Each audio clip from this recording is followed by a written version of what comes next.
I can What definitely. were the biggest takeaways between the Sixers and the Hornets? What did we learn from the Sixers preseason? All that and more on the latest Sixers post game live.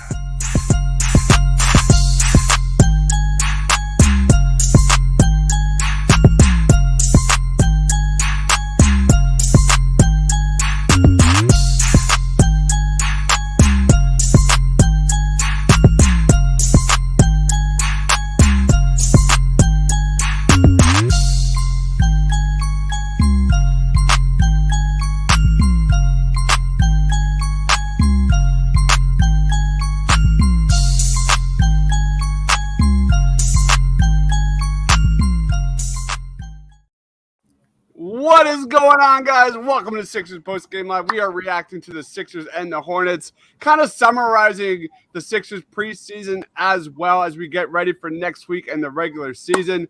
Guys, if you're watching us live, please be sure to smash that subscribe button as the Phillies give up another run here to the Atlanta Braves. Ouch. But guys, if you're watching, comment. Let us know your thoughts on the Sixers preseason. They get the W tonight, 99-94. Joining me, my man Freddie from Edge of Philly Sports. What's going on, Freddie?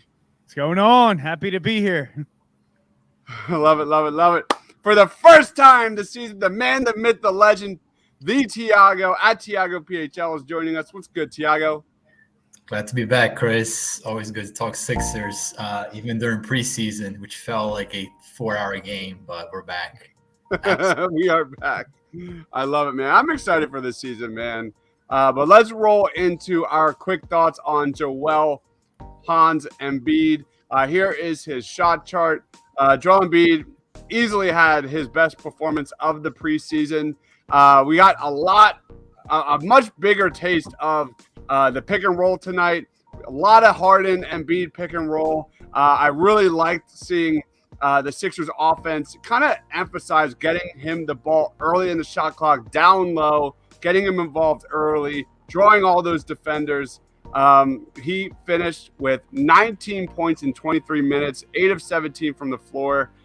He had 1 block and 6 boards. But as you see in the shot chart, he was really working it from the mid-range area at the top of the key. I'll throw it to you, Tiago. What was your quick thoughts on Joel Embiid? Yeah, I think that's really kind of the identity of the team so far. I think if you're going to ask me, Chris, what is the one play the Sixers are going to go to late in games to get a bucket if they need a win, right? I think it's pretty obvious they're trying to establish that Harden, Joel pick and roll, like you mentioned. And I think the shot chart kind of speaks for itself.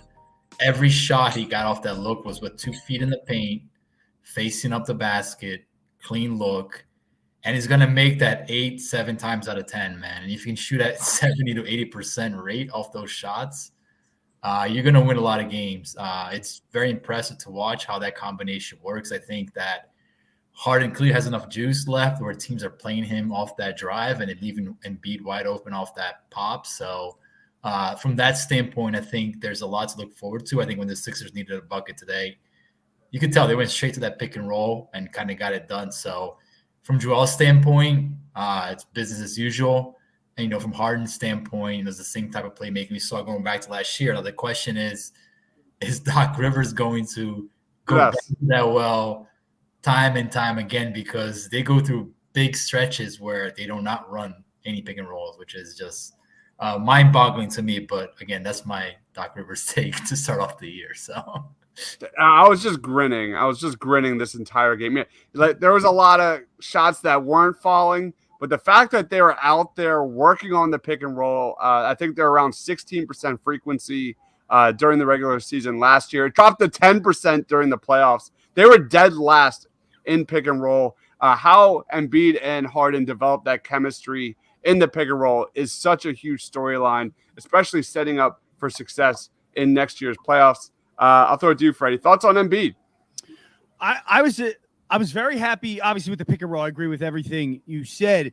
The one cool play in the beginning was the pick and roll. It was kind of like it was a pick and roll with Embiid. Embiid rolled, but then Harden, instead of going to Embiid, flushed it to Maxey, who then got it inside to Embiid, which I really like that play, that the way that was drawn up. I really was surprised, and I think this may benefit Doc running the pick and roll more. The other players on the floor, Maxey being one of them, it seemed like there was much more spacing for Joel when he got the ball in the paint. It's almost as if he had time, like he had an ISO at the top of the key or at the 3-point arc, but he was at the elbow and he had all this time to do what he needed or he'd take the quick jumper. So plenty of space, and Joe's going to knock them shots down. Yeah, there was a play in the first quarter that was arguably the best play of the game. It was just excellent ball movement. James Harden found PJ rolling to the basket. PJ felt the defender coming over. You had Tyrese Maxey beat his defender from the corner after getting the rock, and then found Harrell down low under the basket for a dunk. I don't know if you guys remember that, but that's like that. That's everything we want to see in this offense, and it has a chance to be elite. Let's go to some comments real quick before we touch on James Harden, who also had one of his best games of the preseason. Quinn says, Joel Embiid's elbow jumper is money. Absolutely. Ken says, we learned that Oskin sucks. We knew that. Yeah, that literally happened right as we were going live. We're watching it right here, I'm sure, with everyone else. Phillies have given up 3 runs in this inning in the bottom of the 6th. They just got out of it, so that's a good thing. Quinn says Sixers still struggle with the zone defense. Let's jump into James Harden. James Harden finished the game, I think, with one of his best performances of the preseason. Again, I love seeing the chemistry he had, obviously, with Montrezl Harrell. That was evident from the jump. Lead us off, Freddie. Like, quick thoughts on Harden. The shots weren't falling, but I liked his touch around the basket. This is what I want to see more of James Harden. I thought they were falling. I don't know what he ended up with, but he was dropping them, and he didn't hesitate whatsoever, which I think a lot of times last year you saw him like dribbling, trying to visualize the court where it was like quick decision-making, very decisive, couple catch and shoots. I was very happy with Harden. And he had some dribble drives where he got the break, he got to the line. By far his best performance of the preseason. Very happy with Harden. Yep, here is his shot chart. You love to see the makes from 3-point range. When you think of like how much attention Embiid is going to draw, down low. When you look at Tyrese Maxey taking that next step in his development as a huge just microwave scorer, that's going to leave James Harden wide open on the perimeter. And I want to see James Harden take that next step as a 3-point shooter, or just become an average, just be fine there. What about you, Tiago? Any thoughts on James Harden today? Yeah, I got a lot of thoughts on James Harden. First of all, 15 shots, 15 attempts, second most on the team. I mean, that's what you need from James Harden. I mean, he's got to be your second best player. He's got to be your second best scorer. That's what the Sixers need for them to be champions this year. So you saw that aggression go up.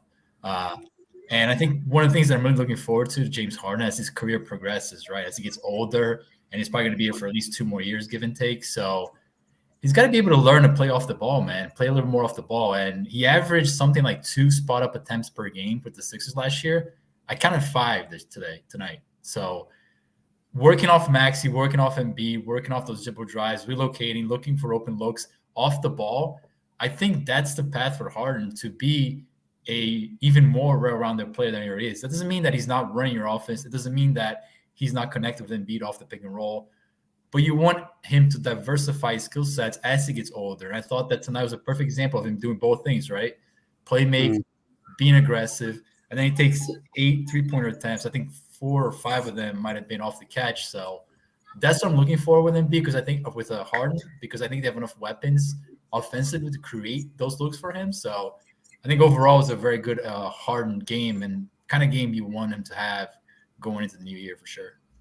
I want to get your thoughts on this one, Tiago, because if there was one takeaway from the Sixers preseason is that Tyrese Maxey's a star. He had up until this game, the guy did not look human. I mean, from 3-point range, from attacking the basket, his confidence was an 11 out of 10. He seemed to kind of want the basketball, unlike years past where he was kind of deferring a little too much. But wait a minute. Oh, at the wall. All right. Sorry, Phillies play there. But you look at Tyrese Maxey. Is he ready to take or have the second most touches on this offense, unlike James Harden. Like, what are your thoughts on who should get like kind of the second most touches on this team? I mean, is he ready to be a second star on this team? That's what you're asking. I think he is. Should he be the second star on this team? My answer is no. Now, Okay. should he get more looks to be a second star on this team? Absolutely, especially with those second units. So you can clearly see that Doc wants to play Harden and then be together, which means that they're going to be sitting together on the bench for extended amount of times, right? When you go to that second lineup, right? So you got Melton, you got whatever House, those guys. There's no reason why, to me, Maxey shouldn't be your go-to point guard at that point in time. And what I see is that Doc wants to run some offense through Melton, who has never been a point guard in his life ever. I don't know what he sees on that end, but to me, when you got that second unit, it should be Maxey running the show. And a lot of times it's what we go back to last year, a lot of ball watching, standing around, and then Maxey will get the ball with 5 or 7 seconds left and try to do something out of nothing. So I think there's opportunities for Maxey to be a bigger force within the team, primarily running those second units when Doc wants to sit Harden and be together. So we'll see. It's early on, but I think, like you said, the guy's got massive star potential right now, and you want to play off that. That's one of the biggest question marks on this Sixers roster, I think, is D'Anthony Melton's role on this offense as a secondary ball handler. I'm not sold yet. He had a really good game on Monday against the Cavs. I think that was by far his most efficient game yet, handling the basketball, finding shooters, knowing where his teammates were on the perimeter. But outside of that, I agree. I'm not necessarily a believer in the whole Melton experiment. I think Melton's going to be a great fit, whether it's with Maxey in the backcourt, whether it's Harden in the backcourt. I think he's a great player. I'm really excited to watch him play. But as a ball handler, as his handle hasn't impressed me that much. Let's go on to a guy that I thought was really, really good. Quentin, we'll get to your comment real quick on PJ. But I thought Trez Harrell had another very good game here tonight. Harrell finished 5 of 8 from the field for 14 points, 4 of 4 from the free throw line, 6 rebounds. Philly's just going to love this dude, man. The energy the energy he brings on both ends of the court. He's always around the basketball, offensive rebounds, making those hustle plays. The Sixers got themselves a good one. I don't know the last time the Sixers had a player like this, like as a backup 5 that can put up 13 a game and put it in the basket like he can. But I've been so impressed. Freddie, what was your take on Montrezl Harrell tonight and moving forward? I mean, you basically said everything about him. I love him. He brings the energy and that hustle factor. I thought up until Harrell, when we had Drummond, he was a nice backup, but you could pick and roll him off the floor if you wanted to. Harrell's a little bit different, and he has speed, and he's all over the basket. He's going to get into foul trouble, but if he's only playing, 10, 15 minutes a night, who cares? He scores, he makes layups, he's hustle plays. You want that. When Embiid comes off the floor, you want a guy that's going to come in, bring energy, and especially if you combo that with Maxey, if he ends up leading the second unit at point, you have speed, you can run the floor, and you just have a center that's all over the place. He really is, like both of us said, Reggie Evans with skill. I love it. Thiago, any thoughts on Trez Harrell? Because my expectations were rather low for Harrell heading into preseason, but he's blown away everything, at least from my expectations. I'm really excited to see him play this season. Chris, do you want to hear my thoughts on Harrell or not? Yeah, absolutely. Let's bring it, man. I am not a Montrezl Harrell fan, man. Oh my God. I get the scoring. I get the 14 points. I get the activity around the rim. He's got good hands. He's a good pick and roll weapon working off Harden. There's no denying that. The guy played 16 minutes, took 8 shots, finished a +5. Okay, no big deal. Pretty nice. Paul Reed played 6 minutes, took 0 shots at a +5. So what does that tell you? That Paul Reed defensively is a much bigger impact player than Harrell is. And you can't do that, Tiago. I'm just Reed saying, checked man. in with like 9 minutes ago in the fourth. You got to look at compare it the both two. ways, though. And I think, Paul Reed played with the third stringers tonight, but if you look at the complete picture, when Paul Reed is on the court, he's generating defensive events, steals, blocks. He's active defensively doing those things. And Harrell, for the most part, defensively, he's kind of a zero.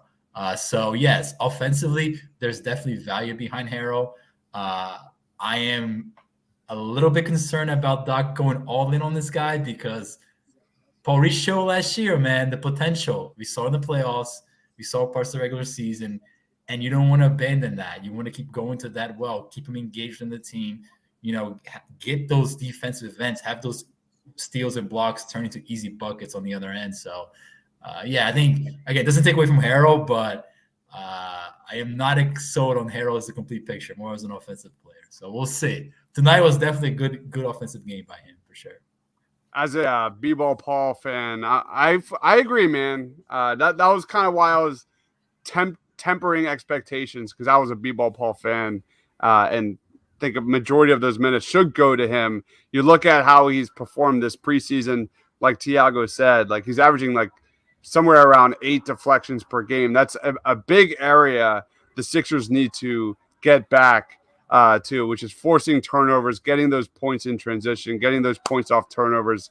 That's definitely a huge area of need heading into this season. Let's go to Quentin Moore's comment. Thoughts on PJ Tucker, because probably the casual fans are going to look at the box score again. Did he have? He had a goose egg again tonight. So he's not been getting points, but I think he's doing all the little things. I love the screens he's setting. I'm fine with what I've seen from PJ Tucker. Let's throw it to you, Tiago. What have we learned about PJ Tucker this preseason? I think defensively, he's shown tremendous awareness as an off-the-ball player. You've seen him, Maxey still has a struggle defending the point of attack. And oftentimes you see PJ Tucker kind of rotate and cover the inside. When that happens, the Sixers are going to be a load to score inside with PJ Tucker and Embiid, man. You can clearly tell teams are going to have a hard time getting the paint and getting buckets in the paint. It's going to be very tough. Offensively, yeah, he does a lot, like you said, Chris, in terms of screening, moving, rolling, things like that. But you got to be able to find him in the corner, man. He's got to station in the corner, take those corner threes. And I think a little bit of that falls on Embiid.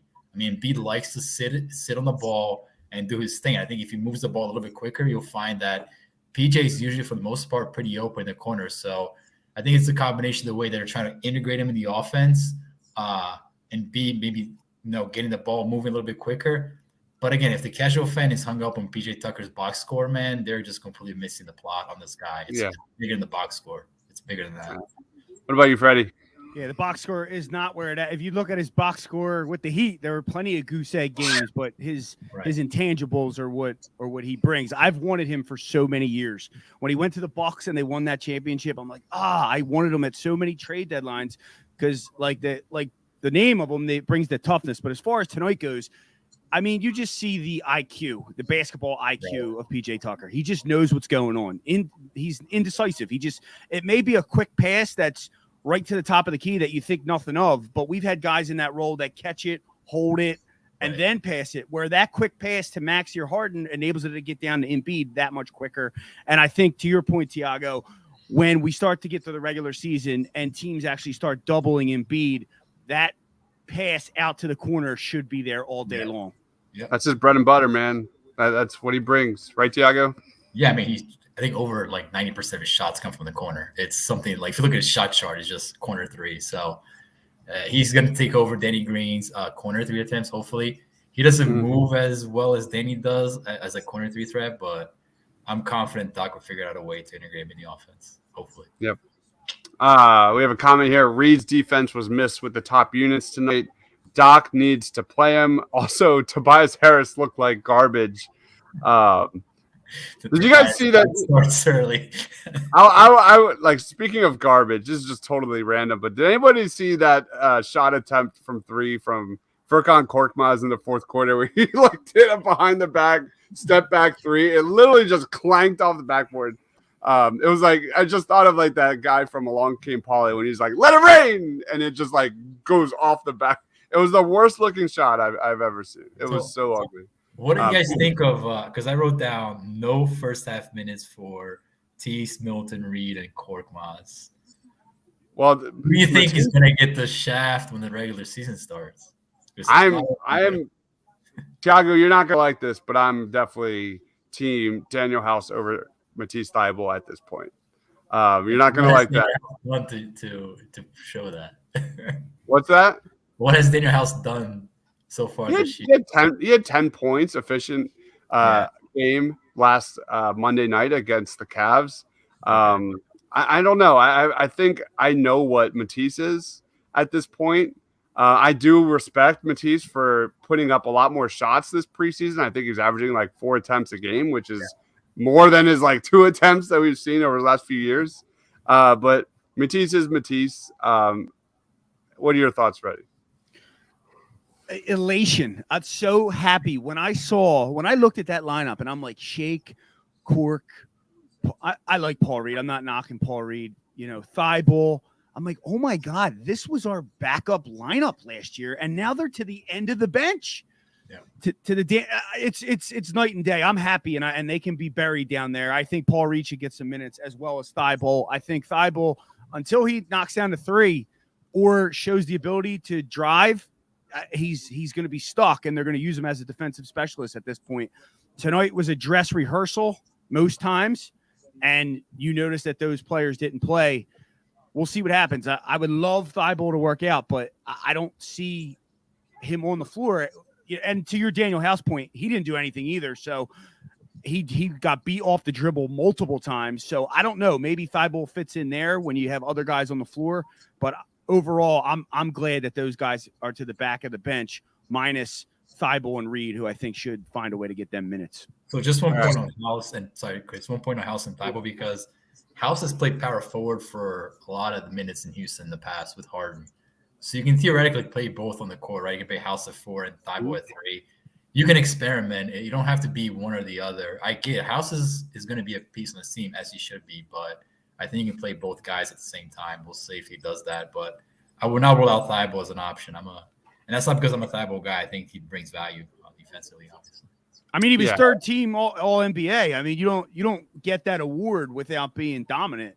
Right. Yeah. Right. Yeah.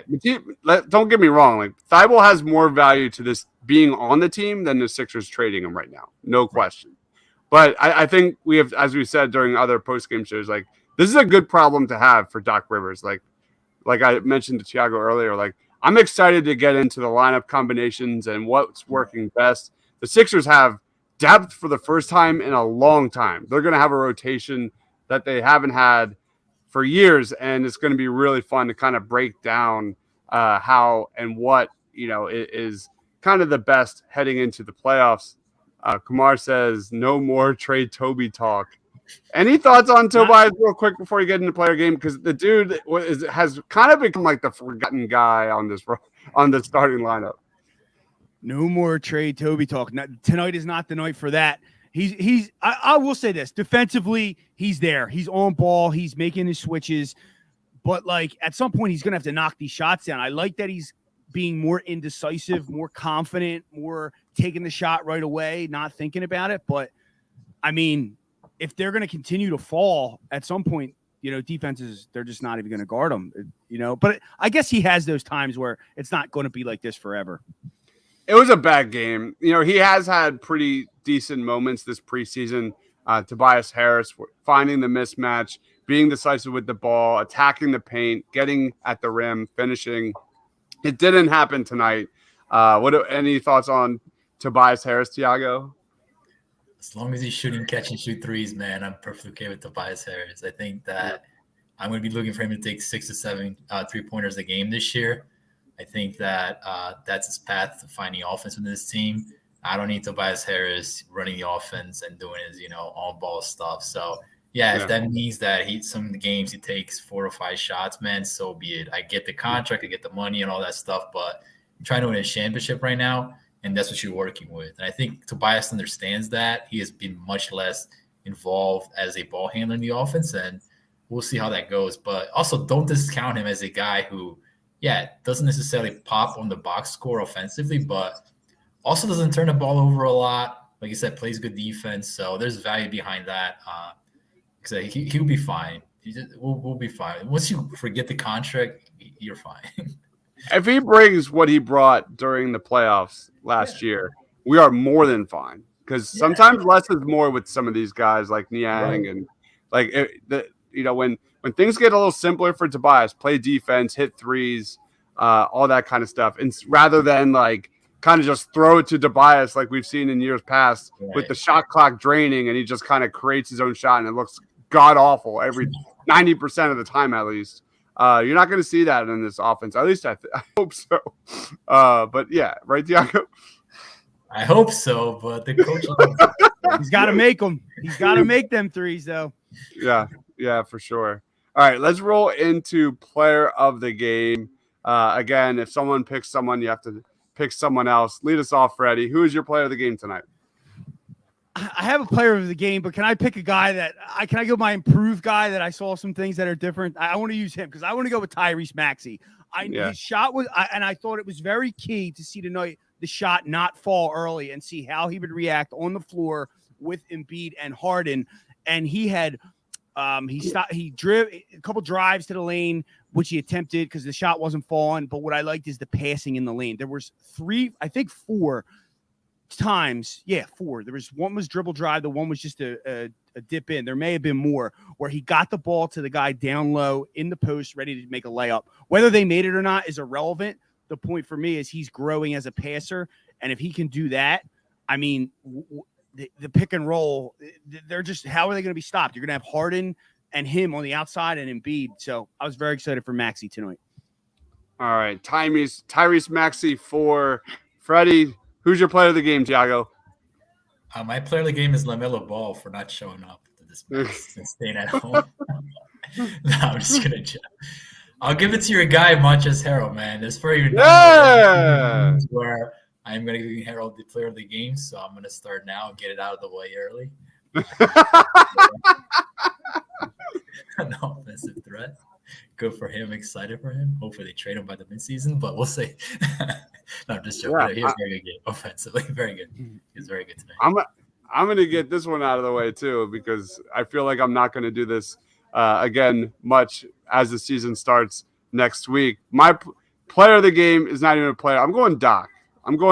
For giving us a taste of that pick and roll offense. Everybody here, Freddie, I don't know if you know, but I'm not a Doc Rivers fan. I get the vibes every time I come on this show. Everyone. You can feel it through the mic. Montrezl Harrell was one of my player of the games pretty consistently throughout this preseason. But I love the kind of the game plan that we saw with the Sixers offense, and I hope it carries into the regular season. They were getting Embiid the ball early and down low, and I think that's something we kind of saw the Sixers struggle with in past seasons. We saw a lot of pick and roll, whether it was Embiid and Harden or Harden and Harrell or vice versa. That was just opening up so many open shots. I love the ball movement. Again, that play where you saw Harden and Harrell in the pick and roll, find Maxey in the corner. Maxey beats his guy and then finds a wide open Harrell under the basket for a bucket. Like, that's the stuff I love to see after watching over and over and over again a stale, ISO heavy offense throughout last year's playoffs. That's what I want to see. And I think the sky's the limit for this offense if they stick with it. And who knows, Thiago, if they stick with it, we don't know. But I'm going with Doc, and that might be my lone Doc Rivers choice of the season. We'll see. All right, let's wrap it up here and get back to watching this Phillies game. I'll throw it to you, Thiago. Anything to plug, man? Floor's yours. Yeah, just one more thing on the game. Their second unit, they got to figure this out, man. Next week is when it really starts. The second unit did not look good. I think they're going to have one of the best, if not the best, starting five in the NBA. That's how high I am on their starting five. I think it's got tremendous potential, but you just can't play those guys for 48 minutes. So we'll see how they figure it out. With Boston, it's the real deal, so we'll see. But outside of that, man, we'll be doing these things as we go along, and I'll be definitely looking to do some articles, video breakdowns as we go. You can always check me out on Twitter. I'm always dropping the takes. Big Doc Rivers fans, you guys know, so be sure to check the Twitter account out for some good Doc Rivers content. Yep, absolutely. Quentin says, I want to see Paul Reed play at the end of games instead of PJ. Let him defend perimeter pick and rolls instead of Embiid. And it's an interesting, possibly. But anyway, my man Tiago over there at TIPHL, one of the best Sixers follows, period. If you're not following him already, dude absolutely breaks it down. Awesome Twitter follow. You're up, Freddie. Go ahead, man. I'm pumped to follow him. I'm going to follow him right when I get off this, Me too, man. This show. So, yeah, you can catch me on eopsports.com. Normally, we have a show on 8:30. Catch Al and Joe there. I'll be back at some point. And how can I forget? Me and Dives, the Painted Lines, Edge of Philly Sports, post-game, halftime, and pre-game for all Eagles games on Sundays. Check us out there as well. Are you going to I win? can't wait. Are you going to win? It's going to be close, man. I think Cooper – we'll talk about it pregame, but I think it's going to be, like you said, it's going to be close. And I'm worried about the Cowboys' defensive line against our offensive line. It starts and ends with the Dallas Cowboys pass rush. We had, Shane and I did a show on it last night, and we were both in agreement. It's 3 points or less kind of game. Really? It's going to be a great battle. Yeah, I think so. But like my man Freddie just said, pregame, halftime, postgame live for Eagles and Cowboys on Sunday. Don't want to miss that. My man Shane has been doing a ton of Eagles breakdowns, all 22 breakdowns. If you love the Eagles, they're on the channel and Edge of Philly Sports as well. Facebook, you name it. Again, thank you everyone for the comments. Sixers finish out the preseason. They were undefeated, correct? 4-0? I'm pretty sure they were 4-0 in the preseason. Yep. Up as the Phillies finally get a runner on base here. Oh, it's just a single. But Gene Segura just got a base knock. Here we go, guys. The comeback is happening in the 8th inning. Guys, please be sure to smash that like and subscribe button. Check out Edge of Philly Sports, eopsports.com, thepaintlines.com. Hit that like button. Help us out. Go Sixers, and we'll see you on the next post-game show next week. For Freddie, for Tiago, for myself, stay awesome, everyone.